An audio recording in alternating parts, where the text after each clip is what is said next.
Messieurs et dames, très heureux de vous retrouver dans les cadres de ces rendez-vous. C'est bel et bien Analyse 24, les rendez-vous de chaque mercredi sur les reflets de la ville de Kinshasa. Toujours là, toujours présent, les amovibles animaliers. Oui, c'est un rendez-vous calé. Ah, bienvenue. Hein? Merci beaucoup, John. C'est un plaisir partagé. Sinon, ça va. Par la grâce, on tient les coups.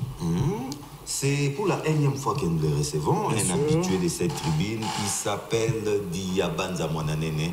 Il est cadre au sein du parti présidentiel. J'ai cité l'Union pour la démocratie et le progrès social UDPS. Bienvenue. Merci beaucoup d'avoir pensé à moi cette fois-ci aussi pour partager réellement l'actualité et voir dans quelle mesure nous pouvons réellement aider, discuter sur le pays et voir dans quelle mesure chacun d'entre nous peut apporter réellement un peu de pierre dans la construction de la nation congolaise. Discuter sur le pays, vous êtes un natif, je dirais même un leader de la commune de Matete, n'est-ce pas? Je ne suis pas natif, nous sommes venus à Matete, j'ai Matete, Matete m'a vu grandir. Désormais, vous son fief.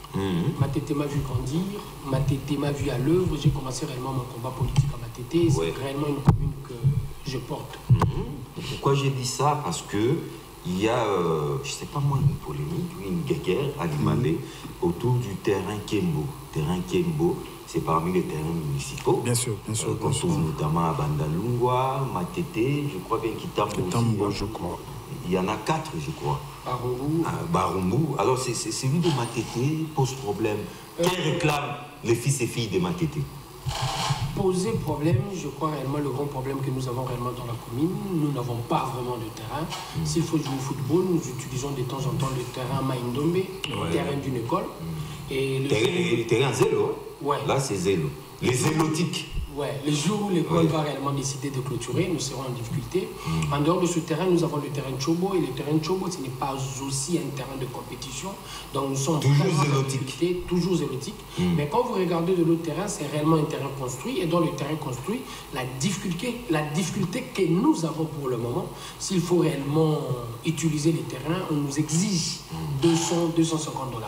Par nos bourses, par match. 90 minutes de jeu, 250 $. Par rapport à nos bourses, c'est tellement exorbitant, nous n'avons pas la possibilité de le faire. Mais vous payez auprès de qui?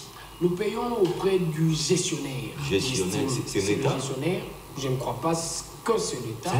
Non, les gestionnaires représentent l'État. C'est compliqué. C'est privé. Nous étions en contact avec le bourgmestre. Le bourgmestre nous a dit que jusque-là, les terrains ne pas dans la gestion de la commune et nous sommes en train de nous battre pour voir dans quelle mesure que la commune puisse récupérer les terrains et le terrain puisse profiter réellement à Matete. Parce que Matete, nous avons connu Kembo et c'est la raison pour laquelle vous donnez le nom du terrain à Kembo. Kembo, il était présent parce que Matete a toujours été présent au grand rendez-vous de la République à caractère culturel et il s'est fait que nous demandons pour que nous puissions continuer dans la même logique, avoir de jeunes... Mais il faut comprendre, il y a eu des investisseurs pour que cet ouvrage sorte du sol. Il faudra maintenant poser la question. Je crois que l'investissement était privé. Alors ces privés ont besoin aussi de se faire des bénéfices. Au nom de quoi vous allez réclamer la gestion de la propriété de ces biens? Le Matete est en train de réclamer bel et bien son droit. Nous avons droit à la vie.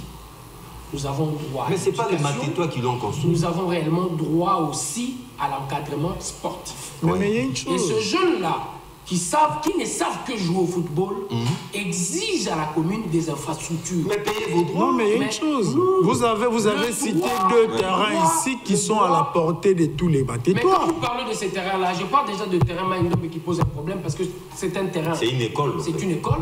Et quand vous prenez le terrain Chobo... Légèrement avant le pont Matete, il y a un terrain là. C'est le terrain Chobo. J'en ai déjà parlé. Là où vous tenez souvent vos campagnes. Ouais, là où j'ai tenu réellement le meeting et j'ai promis réellement aux Matetois que je vais récupérer bel et bien le terrain foyer. D'ici là, le terrain sera réellement à notre portée. Et parlons réellement de ce terrain Chobo.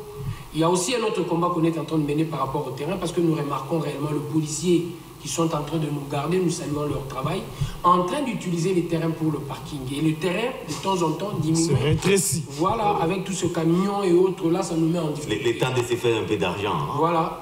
c'est faire un peu d'argent, ça c'est pas notre problème. C'est l'État qui doit réellement voir dans quelle mesure il doit subvenir aux besoins des policiers. Ça, ce n'est pas le problème du Matétoire. Le Matétoire est en train de réclamer les terrains, nous continuons le combat, on est en train de faire signer une pétition. Après la pétition, c'est sûr que nous serons dans la rue pour le terrain. Donc, autrement dit, Ali Malé, ces terrains, ces stades, c'est pas un stade. Hein, c'est un stade municipal.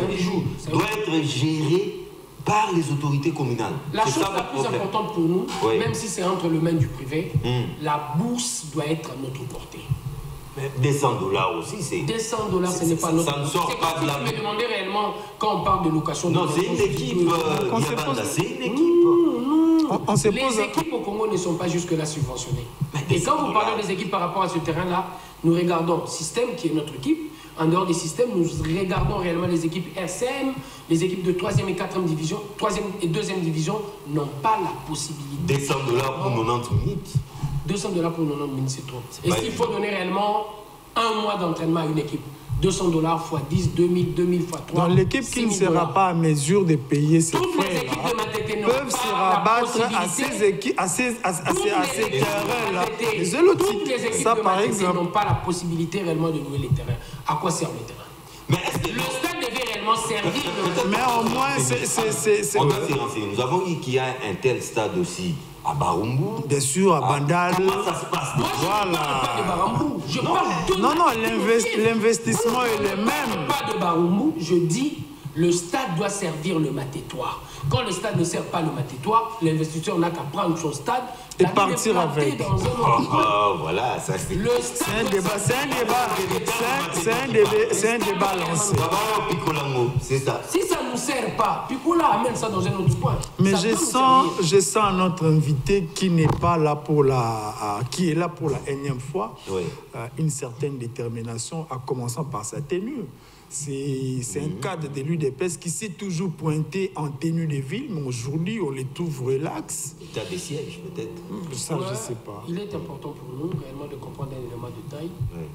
Congolais que nous sommes, tu peux ne pas réellement être derrière l'UDPS, tu peux ne pas réellement porter le président de la République, mais il y a des compromis qui doivent nécessairement caractériser l'homme congolais. Et parmi le compromis qui doit nécessairement nous caractériser, il y a la paix. Et au nom de la paix, nous sommes obligés réellement, dans le contexte actuel, de soutenir le FARDC. Le retour de la paix sera pour nous réellement un bonheur.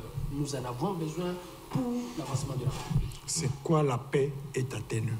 Le relais, la coïncidence, c'est quoi? Tous des règles. Quand on définit réellement l'État comme appareil, c'est la superstructure ayant le monopole de la violence légitime entre ses mains. Et quand on parle du monopole de la violence légitime, on voit directement les forces armées. Et quand on voit les forces armées dans le contexte de notre pays, nous sommes dans l'obligation de les motiver. Ce petit soutien que je suis en train d'apporter permet aux militaires de comprendre que nous tous, nous sommes réellement derrière leur combat.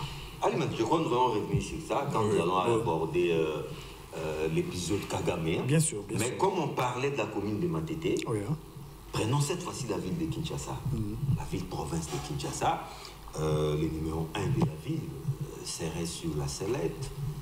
Il y a une sorte de bras de fer, s'il faut l'appeler comme ça, entre lui et un député provincial. Il ne faut même pas en parler au conditionnel. Oui, mais globalement, au-delà des individus, comment appréciez-vous la gestion de la ville de Kinshasa présentement, sous le leadership de Ngobila, bien sûr? Le député provincial dont vous êtes en train de faire allusion, il y a beaucoup des éléments par rapport à sa communication que je ne partage pas, mais j'estime quelque part qu'il a un travail qu'il doit faire pour la ville. C'est son job. Car c'est son job, c'est pour ça qu'il a réellement été élu. Et dans le contexte réellement d'une question orale, j'estime que c'est son travail. Et Ngobila devait nécessairement répondre, éclairer des zones d'ombre qui caractérisent réellement sa gestion par rapport à la compréhension du député provincial dont on est en tout cas, c'est de bonne guerre. C'est dans le cadre de son travail. Mais s'il faut parler de la ville-province de Kinshasa, il y a beaucoup des éléments qui laissent à désirer. Quand vous regardez la ville, je prends le cas Zandu. Moi, personnellement, je suis le fruit du grand marché. Mon père m'a laissé tôt et ma mère s'est réellement battue, rien qu'avec le marché, pour payer mes études. Et je me dis, beaucoup des enfants sont dans mon cas, malgré la gratuité. Je suis dans ton cas aussi, ma maman a vendu au pavillon 5 des Andes. Voilà, ça me rappelle. C'est là où on va les Bien sûr. Nous sommes nombreux dans le même cas. Et je me dis, malgré la gratuité de l'enseignement, il y a des enfants aussi dans mon cas. Le transport, la nourriture passe réellement par le bon marché. Et je me dis, quand Ngobila avait prévu réellement, au nom de l'insalubrité qui était en train de lire domicile dans le grand marché, quand il avait prévu réellement de voir dans quelle mesure il devait tout détruire, pour moderniser quelque chose de beau, j'estime qu'il devait prévoir et communiquer. La communication a fait défaut. Et nous avons vu l'affront qu'il a eu avec l'ancien ministre de l'Intérieur. Ouais. Et de cet affront, je crois qu'il y a eu mort d'homme. Et partant de cet élément, je me dis qu'il a mal communiqué. En dehors de la communication, aujourd'hui, nous avons pratiquement 6 mois. Et de ces 6 mois, il avait promis que dans un espace de 18 mois, il y aura la possibilité réellement de voir l'œuvre dont il était sortir du marché. Le président s'est déplacé, l'a soutenu de la Il a convaincu le président de la République. Le président s'est déplacé. Le président, lorsqu'il s'est déplacé, séance tenante, il a posé la question du contrat. Le contrat n'existe pas. On comprend déjà qu'il n'avait rien prévu. Et je me dis, de tout ça, quand on regarde Ngobila, comment est-ce qu'on ne pouvait pas l'interpeller dans l'Assemblée provinciale? Point d'interrogation. Quelque chose de plus normal. Il a eu même la bénédiction de Félix Tshisekedi. Oui, heureusement que vous l'avez. Le président a donné confiance au patron de l'entité décentralisée.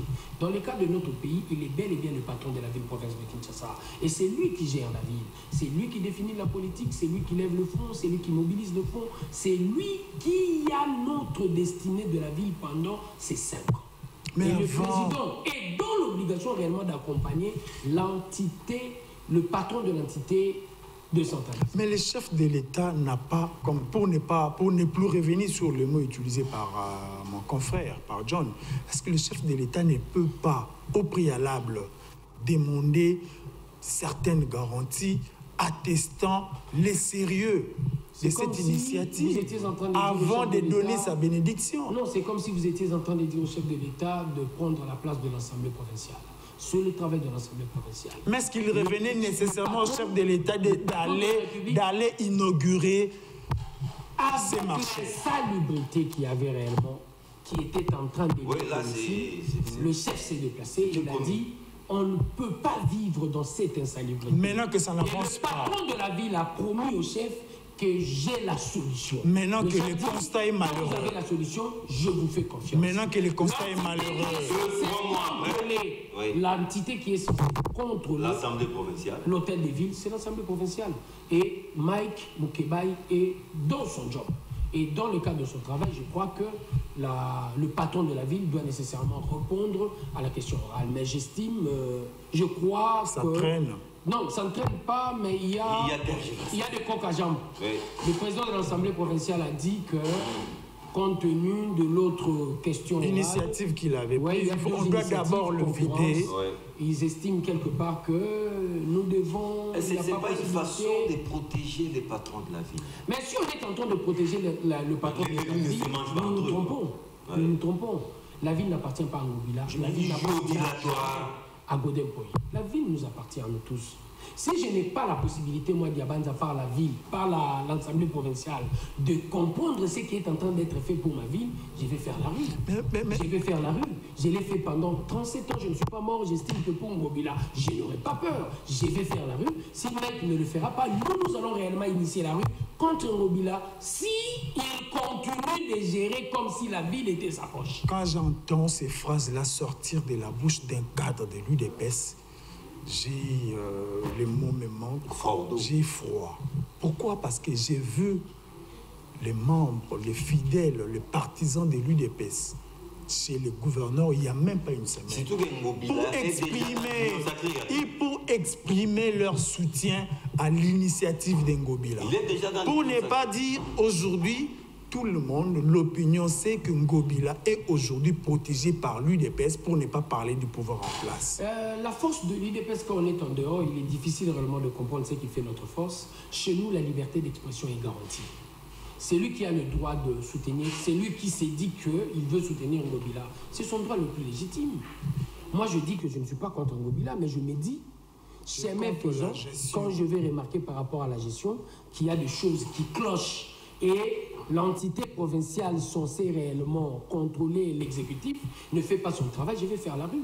C'est lui là qui a soutenu, il a le droit d'applaudir. Moi aussi, j'ai le droit de dire que j'ai critiqué Ngobila. Mais quand on a vu Ngobila... au parti, je ne serai pas chassé au parti, parce que chez nous, à l'UDPS, ce n'est pas le parti de Dieu. Et n'étant pas le parti de Dieu, j'ai le droit de critiquer et le chef de l'État, le président Haï et les secrétaires généraux. Je ne serai pas chassé pour ça. Je vous rappelle qu'on n'a pas vu l'UDPS dans la rue quand le gouverneur de la ville de Kinshasa a pris la place du chef de l'État en nommant le bourgmestre de la commune de Ngaliema. En son temps, on n'a pas vu l'UDPS pas seulement de la commune de Ngaliema. Je reste dans les contextes où c'est l'UDPS qui est... En son temps, il y a eu réellement un débat par rapport à cela.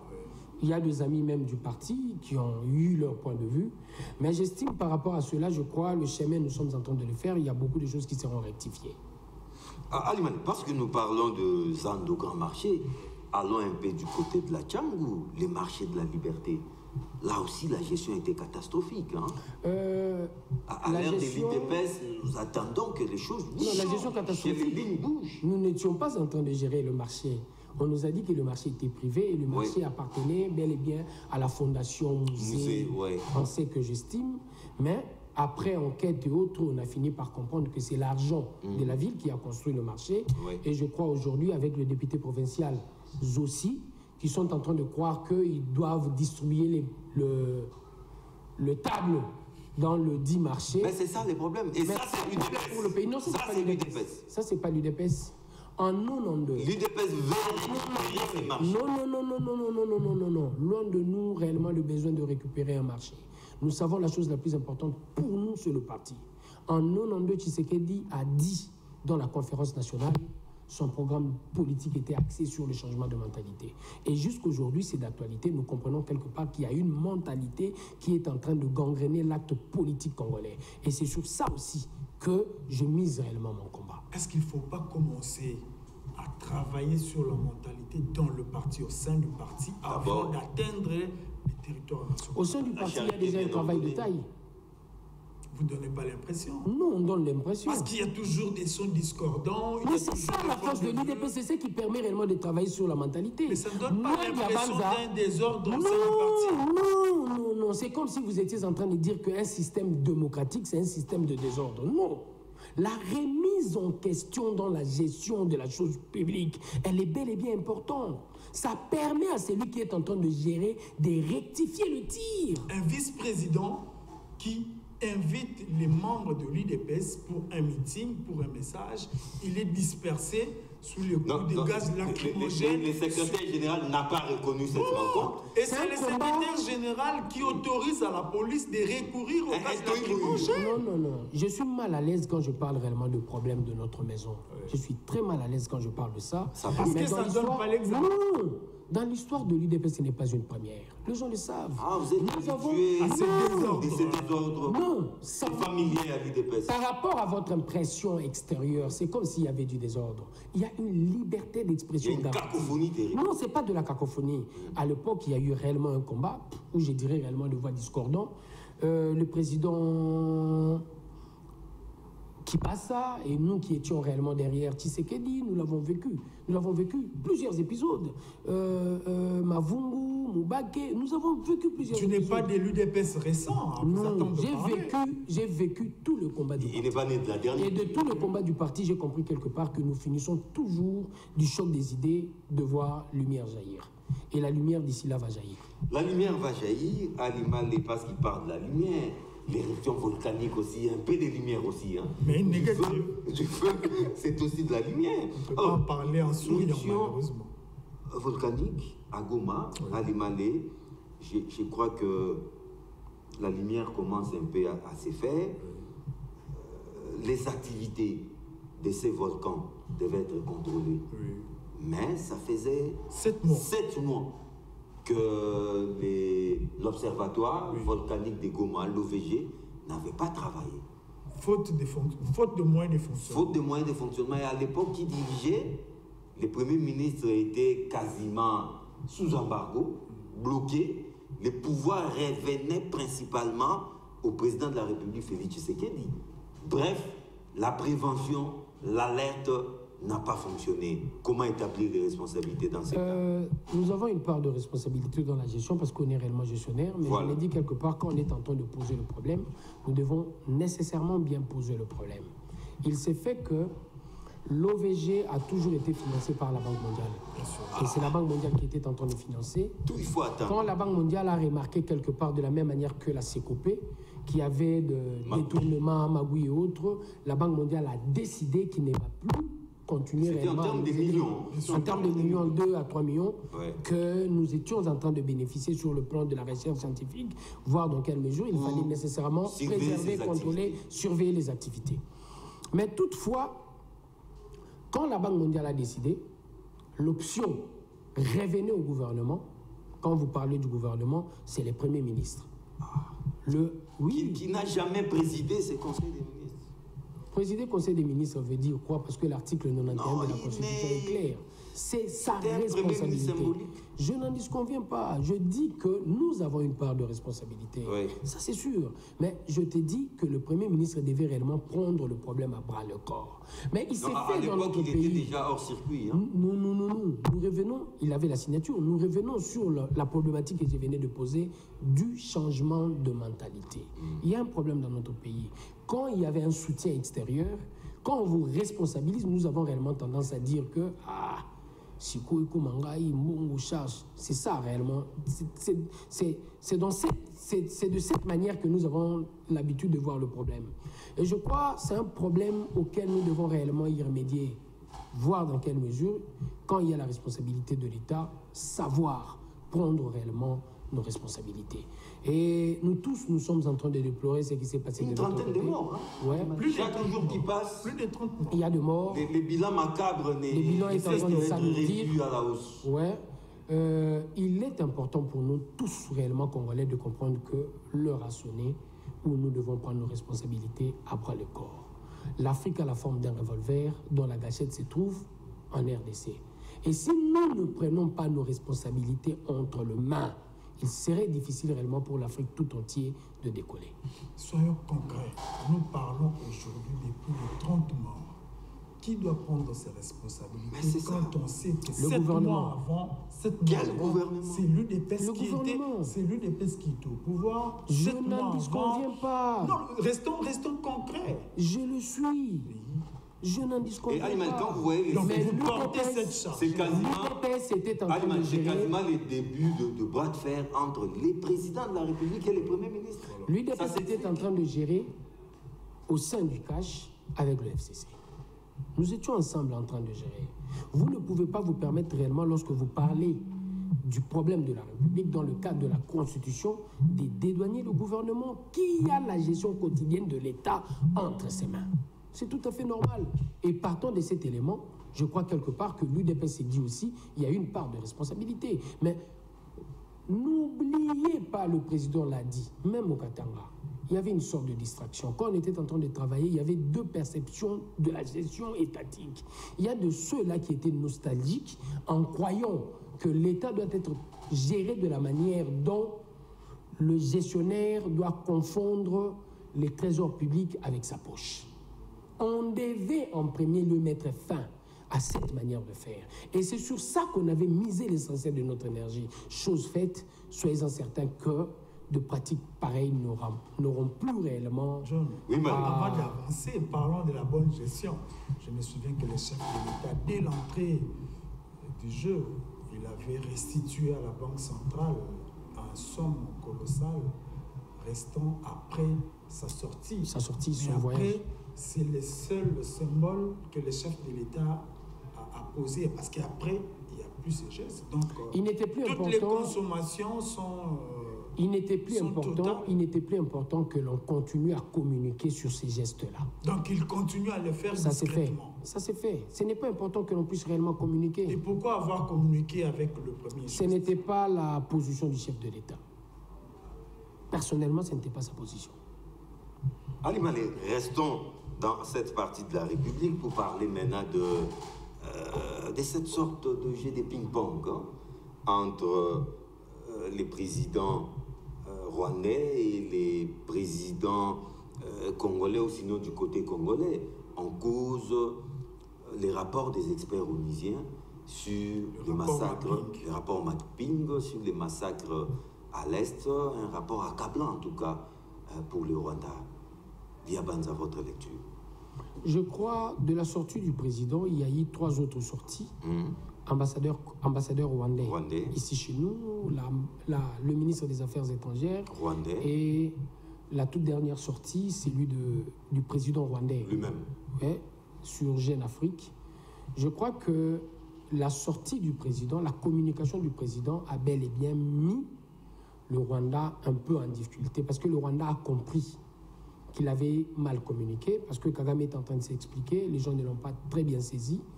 Il a le droit de dire qu'il n'est pas d'accord avec les rapports mapping, comme le président congolais a le droit de soutenir les rapports mapping. Et moi, j'estime aussi, étant du côté congolais, nous savons ce que nous avons réellement vécu de l'autre côté de l'Est.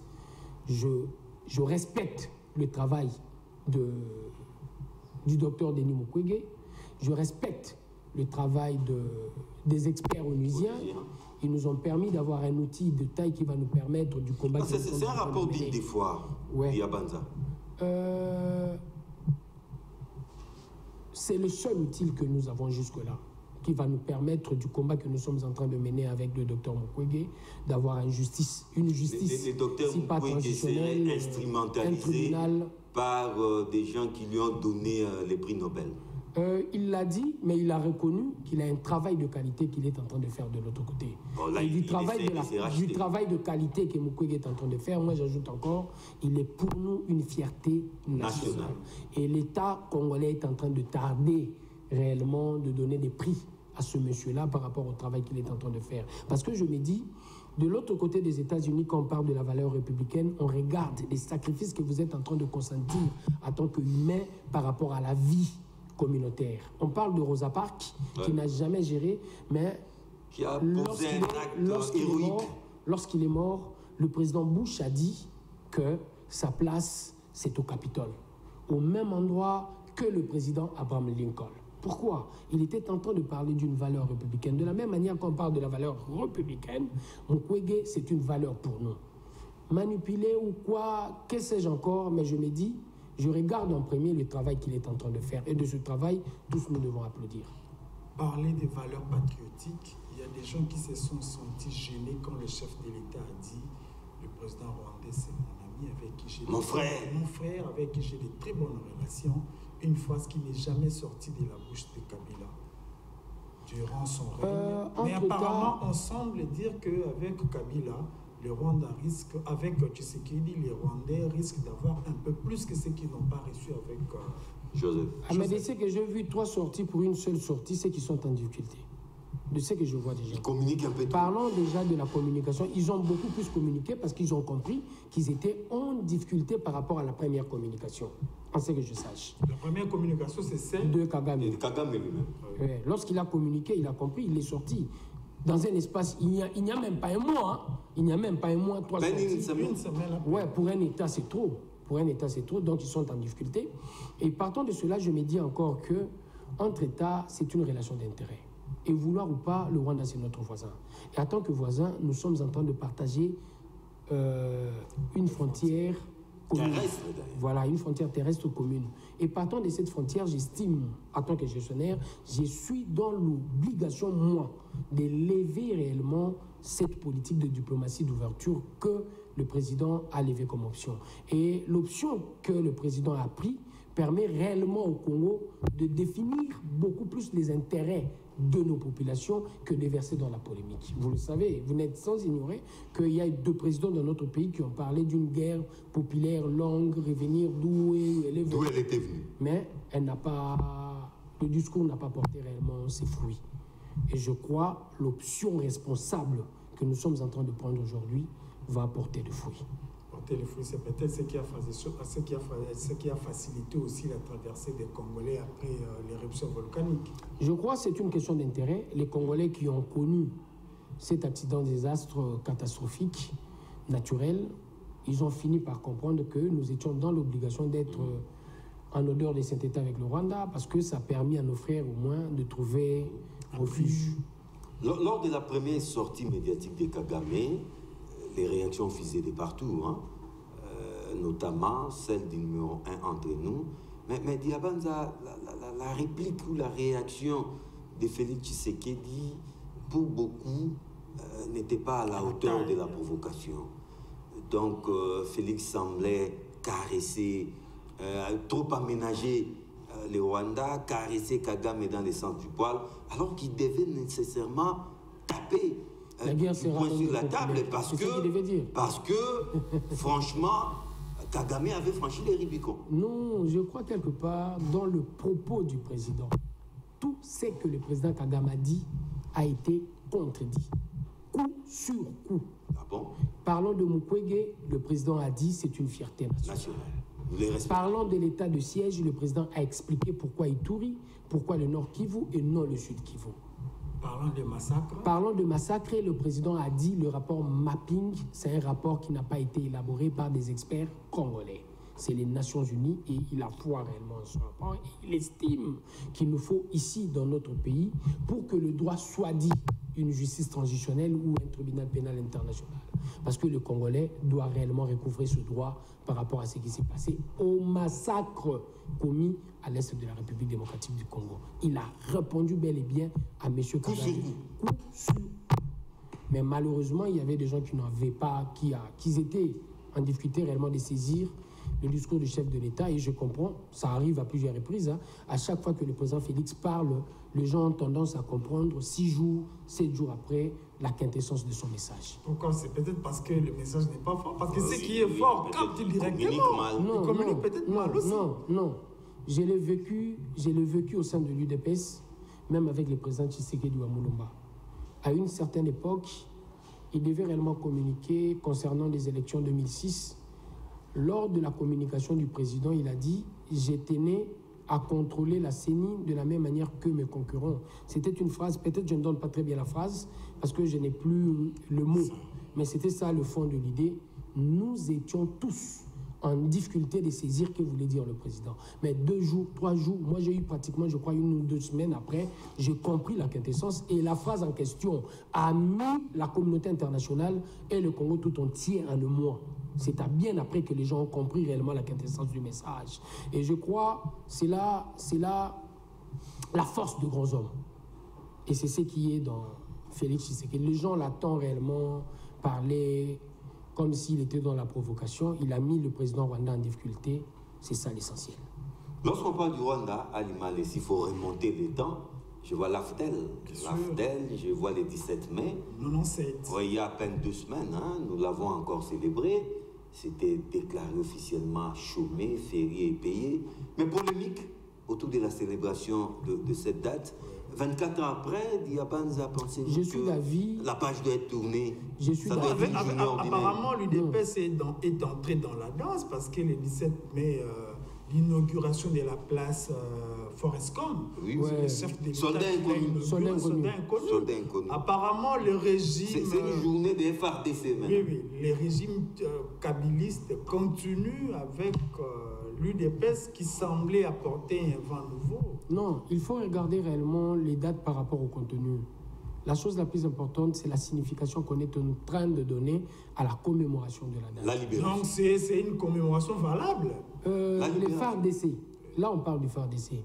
Le 17 mai n'est pas tout à fait différent du 24 novembre 65. Mobutu au pouvoir, il nous a fait croire qu'on devait réellement commémorer cette date, mais la révolution était à caractère... c'était pour un groupe, le bénéfice d'un groupe. Mais quand Mobutu est arrivé, il y a eu liesse, parce qu'il y avait une certaine cacophonie dans les chefs du politique congolais. Mouzé, Lumumba, Passi, Kabila, Kassavubu, de l'autre. Premier coup d'État, 14 septembre. Deuxième coup d'État, novembre 65. Les gens ont applaudi. Parce qu'ils en avaient marre de la cacophonie du politique. De la même manière, le 17 mai, les gens sont sortis dans les rues. Parce qu'ils en avaient marre de la gestion de Mobutu. Mais quand vous parlez du 17 mai, la problématique qu'il faut nécessairement poser Que gagne la République? Quelle est la dividende de la République? La liberté. C'était un coup d'État, mon frère. Un coup non, mais un coup d'État que vous avez applaudi à l'époque. Un coup d'État salutaire. Oui, si non, salutaire, oui. Salutaire quand il y a une dividende à caractère républicain. Il n'y a qu'un groupe qui a nécessairement bénéficié des avantages du coup d'État. Et ce groupe nous a fait très mal. On a vu ici au Congo de Rwandais devenir ministre, un Rwandais de devenir... C'était les prix à payer. C'était les prix à payer. Le prix à payer, oui. Nous l'avions dit, nous, en son temps, à Sun City, quand Tshisekedi a dit, on doit accepter réellement nos frères Banyamulenge comme Congolais. La facture. La facture, c'était à l'époque. On a dit, il y a des troupes étrangères, exigeons la facture aux troupes étrangères, ils doivent rentrer chez eux. Oui, ils doivent rentrer chez eux. Mais Mouzé n'a pas compris, Mouzé nous a dit à nous qu'ils étaient... Mouzé l'a relégué au village. Je continue, mon frère, je continue. Il a relégué parce qu'il avait interdit la politique ici, au Congo. Pour la simple et bonne raison qu'il y avait un nouveau dictateur. On devait travailler. Et le nouveau maître du Congo, qui était réellement Mouzé, parlant de la date, je le sais, s'il faut faire un sondage ici au Congo, ici à Kinshasa, les gens n'aiment pas Kagame. Mais Kagame, c'était le patron de l'AFDEL. Kagame, c'était le patron du RCD. Kagame, c'était bel et bien le patron du M23. CNDP et les autres. Et Kagame, qui était le patron de tous ces groupuscules. La date qui est en train de consacrer le combat du patronat de Kagame, c'est le 17 mai. Non, non. Bien sûr. Bien sûr. Ça, c'est un raccordement frauduleux. En quoi c'est frauduleux? Les 17 allaient demander même aux petits-enfants, c'est les jours où l'AFDEL, à la tête de ces mouvements, s'est trouvé un Congolais, est parvenu à chasser un dictateur. Je n'en disconviens pas, mon frère. Je n'en disconviens pas. Nous parlons République, nous ne parlons pas des individus. Et quand on est en train de parler République, on libère qui par rapport à quoi? Les pays, on a libéré. On libère le peuple par rapport à la dictature. Oui, et quand on libère, ça a été fait. Quand on libère le peuple devient souverain. On ne parle pas de la liberté du peuple par la simple et bonne raison qu'il y a un individu qui était dictateur, il quitte le pouvoir ou il fouille au Maroc. On parle de la libération. L'acte ne peut être que libérateur lorsque le peuple, dans sa souveraineté, devient le vrai patron de la République. Mais le patron est resté Mouzé. Nous avons déshabillé Saint-Paul pour habiller Saint-Pierre. Et parlons du 17 mai. Oui. Parlons du 17 mai, moi j'estime quelque part, nous devons commémorer cette date, mais avec un autre contenu. Et quel est le contenu qu'il faut donner à la date? Non, je ne parle même pas du FARDC. Le contenu qu'il faut donner à la date, c'est la commémoration de la désolation que nous sommes en train de vivre à l'Est. Les massacres que nous sommes en train de vivre. Et le massacre est parti de la guerre de Mouzé. Après Opération Turquoise, nous avons vécu Mouzé qui a pris les armes de l'autre côté. Après Mouzé, nous avons vu Roubaix-Roi. Après Roubaix-Roi, nous avons vu réellement les M23. CNDP et les autres. Et j'estime, si on va parler du massacre, la désolation en partant du 17 mai, je crois que aucun autre Congolais aura le courage de prendre des armes contre la République pour faire un coup d'État. Et si nous n'accepterons plus le coup d'État au sommet de l'État, soyons certains, la République va gagner. 37 ans de notre combat a permis à tous les Congolais de comprendre que sans armes, vous pouvez arriver au pouvoir. Là encore, c'est un débat parce que quand on appelle Fayoulou et les autres, ça peut faire débat. Je reviens sur les sujets. Je reviens sur le 17 mai. Je ne peux pas tourner cette page sans pour autant que je puisse mettre mon nom. Le 17 mai. Non, avant le 17 mai. Mais nous y sommes. Ne ferme pas la parenthèse, mon frère. Je souhaite que la date soit commémorée ou que ça soit autrement. Non, pas avec un autre contenu. Ça, c'est ça, un jeu de la commémoration de la désolation que nous sommes en train de vivre à l'Est. Le massacre. Un jour de deuil. Pourquoi pas oublier cette date parmi les dates historiques? Non, c'est important, mon frère. Le 17 mai consacre réellement le départ de Mobutu, la force du patronat Kagame.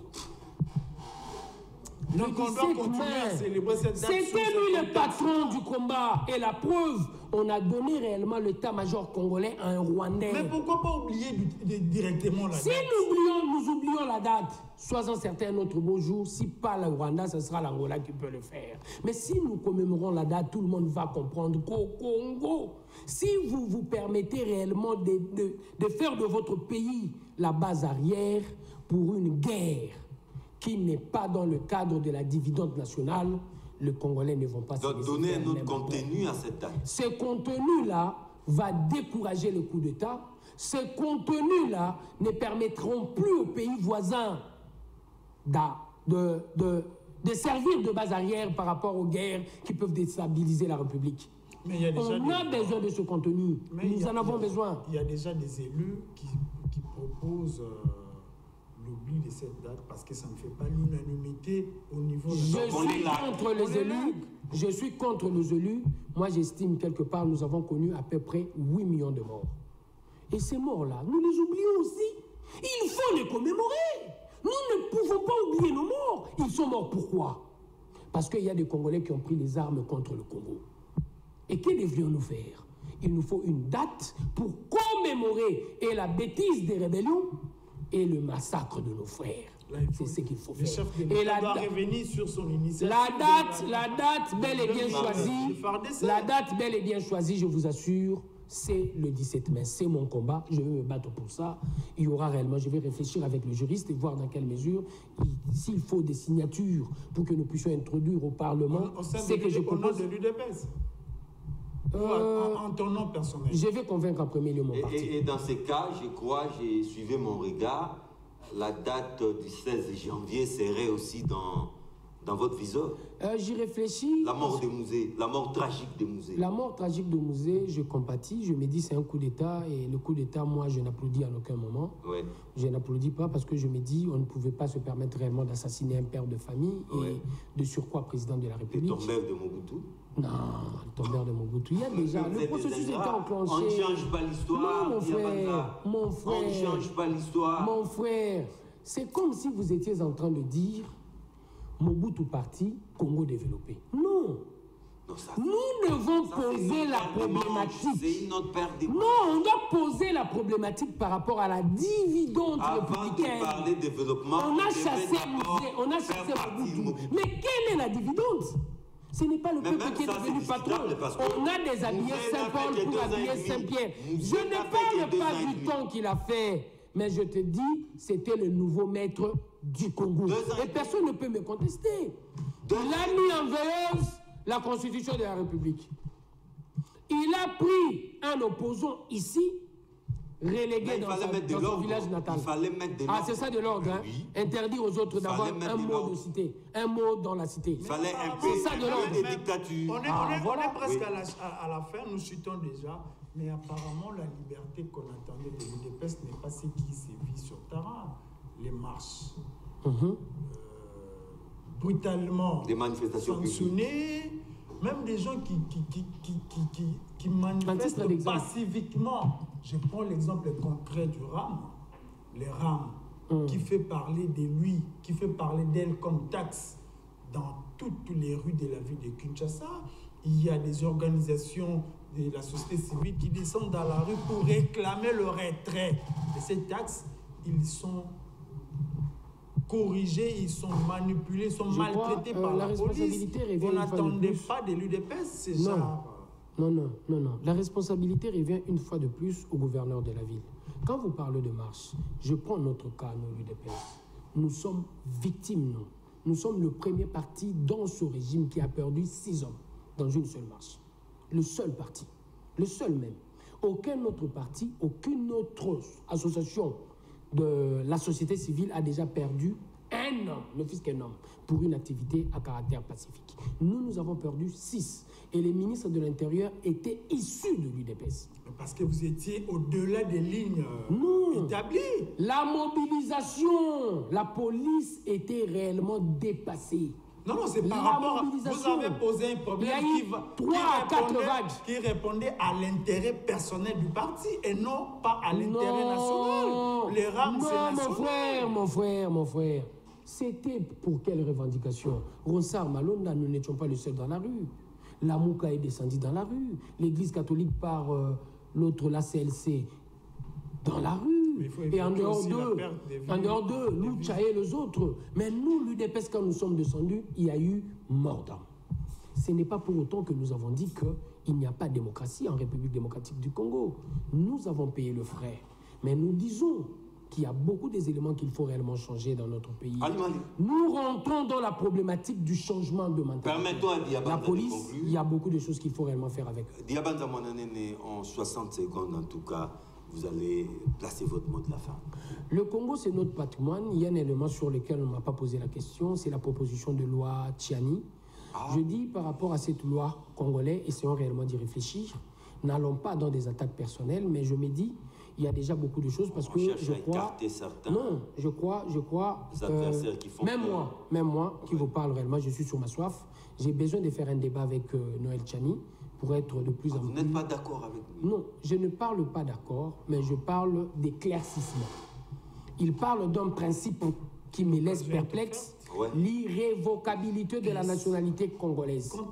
Pièce contre pièce. Ouais. Irrévocabilité de la nationalité congolaise. Et quand il parle d'irrévocabilité de la nationalité congolaise, je me dis, la proposition de loi par rapport à la nationalité père et mère à la tête de la République est contredit par ce principe.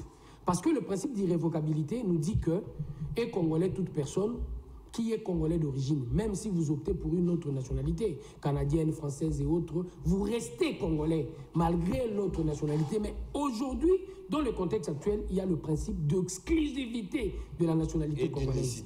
Et parlant de du principe d'exclusivité, sa proposition de loi a tout son sens. Sa proposition de loi a tout son sens. Débat à suivre. Mais dans le principe d'irrévocabilité, sa proposition de loi... Pourquoi pas vous mettre en face de Tchiani? Oui, ça sera une très bonne chose parce que j'ai besoin d'être éclairé. Du choc des idées, lumière jaillit et peut-être réellement Tchiani va m'aider. C'est toujours un moment de regret, hein, c'est séparé de nos téléspectateurs. Ouais. Après un parleur comme le cadre de l'UDPS que nous avons reçu. Tu l'as dit, il s'appelle Diabanda Monanene, cadre du parti présidentiel UDPS. Merci d'avoir honoré notre invitation. C'est moi qui vous remercie d'avoir pensé à moi. Merci beaucoup. Rediffusion jeudi à partir de 11h et trouvez Alima et moi dans une nouvelle édition d'Analyse 24. Les mercredis prochains à la même heure, même chaîne. Au revoir.